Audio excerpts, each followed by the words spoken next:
Yes of course to start with Ali గారి మాటలతో మొదలు పెడదాము. సో రిక్వెస్టింగ్ అలీ గారు టు ప్లీజ్ స్పీక్.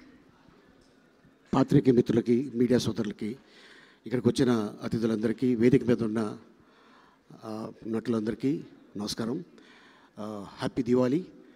దివాళీ రోజున రాజేష్ గారు ఆయన శివ గారు లూడో బాగా ఆడారు. సో మొత్తానికి లూడో ఆడి సంపాదించుకున్నారు. అండ్ ఇది మంచి హిట్ ఇచ్చారు. అండ్ అలాగే కిరణ్ భవనం కా సినిమా తర్వాత మళ్ళీ ఇంత పెద్ద హిట్టు. అండ్ అలాగే ఈ సినిమాలో మా అన్న సాయి, అలాగే ఇంకొక అన్న నరేష్ గారు, వీళ్ళు కూడా దుమ్ము దులిపేశారు. సో ఇందాక రాజుగారు చెప్తున్నారు, ఎస్, ఎందుకంటే దాదాపు వీళ్ళిద్దరూ చైల్డ్ ఆర్టిస్ట్ కాడి నుంచి 50 years పూర్తి చేసుకున్నారు. నన్ను కూడా అడిగారు, లేదన్నా ఇంకొక 2 సంవత్సరాలు పోతే 50 years అవుతుంది, ఎందుకంటే గొప్ప గొప్పలతో నటించారు. గొప్ప యాక్టర్ల ముందు వాళ్ళు ఆ రోజుల్లోనే సాయి కుమార్ అయితే ఎస్వి రంగారావు గారు ముందు కూర్చొని ఉండగా ఒక ఏకనయ అభిపాత్ర చేస్తున్నాడు తను. అండ్ అంతేకాకుండా ఈ సినిమాలో అండ్ నిర్మాతలకి, డైరెక్టర్కి, నాని ఫస్ట్ సినిమానే హిట్ కొట్టడం, ఎందుకంటే ఇది చాలా ఎనర్జీ వస్తుంది మనిషికి. సో ఇది డెఫినెట్గా ఈ బ్యానర్లో మళ్ళీ నాని పెద్ద డైరెక్టర్ అవుతారని ఆశిస్తున్నాను. ఈ అవకాశం కల్పించినందుకు మీ అందరికీ ధన్యవాదాలు తెలుపుకుంటాను. Thank you so much.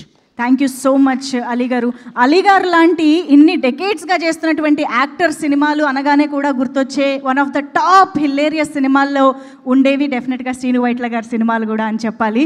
So అలా ప్రతి కమీడియన్కి, ప్రతి యాక్టర్కి వాళ్ళ లైఫ్లో, వాళ్ళ కెరియర్లో నోటబుల్ అండ్ గుర్తుండిపోయే అచీవ్మెంట్స్ని, హిట్స్ని అందించినటువంటి మా ఎంటర్టైనింగ్ డైరెక్టర్ శ్రీను వైట్ల గారు ఇప్పుడు మాటలు వినేద్దాము.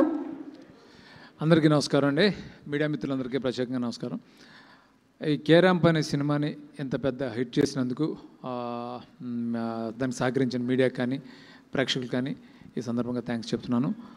అట్లాగే ఈ సినిమా నేను చూసినప్పుడు నాకు అనిపించింది, అంటే ఎంత మంచి ఒక సెన్సిటివ్ పాయింట్, అంటే ప్రేమించడం అంటే బలహీనతలను కూడా ప్రేమించగలగటం అనే సెన్సిటివ్ పాయింట్ని ఎక్కడ ప్రీచింగ్ లేకుండా ఎంగేజింగ్గా, ఎంటర్టైనింగ్గా చెప్పిన డైరెక్టర్ నిజంగా గ్రేట్.